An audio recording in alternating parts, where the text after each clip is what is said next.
Hey, it's Pastor Mike. Before we get started with today's episode, I want to encourage you to check out our other Time of Grace podcasts, like the podcast Little Things with Amber Albee Swenson. If you don't know Amber, she is smart, she's witty, she's insightful, she's honest, she's blunt, she's comforting, she's amazing.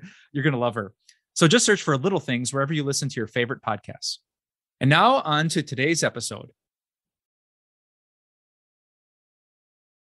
Well, I don't know about you, but the older I get, the more I realize I have to learn. And I'm not just talking about knowledge and reading books, but what's really hit me lately is how much I have to learn about myself and who I am and why I do what I do.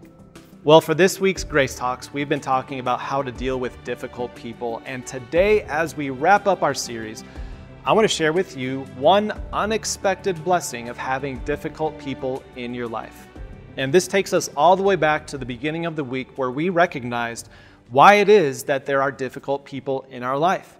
The reason there are difficult people is because there are differences between us. We see the world differently. We have different core principles. We have different goals or values that drive us. Between you and every difficult person, there's some sort of a difference.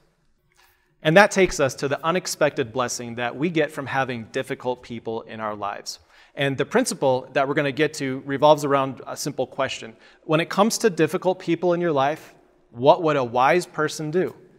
And the book of Proverbs gives us a hint about that. Proverbs 9 verse 9 says this, "Instruct the wise, and they will be wiser. Teach the righteous, and they will add to their learning."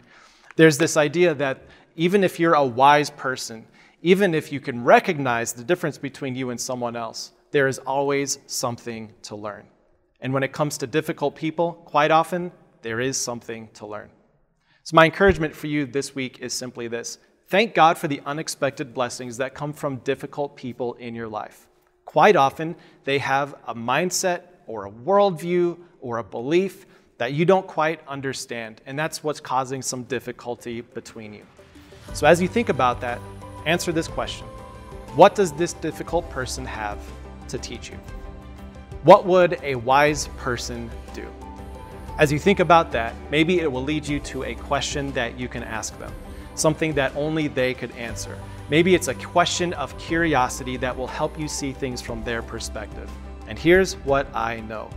As you approach someone with curiosity and ask them questions about how they see the world, your curiosity might just be the kindness that draws them closer to you. So as we conclude the series, why don't we thank God for the difficult people in our life, the people who are maybe different, see things differently. And as we thank God for them, let's also see what we can learn from them.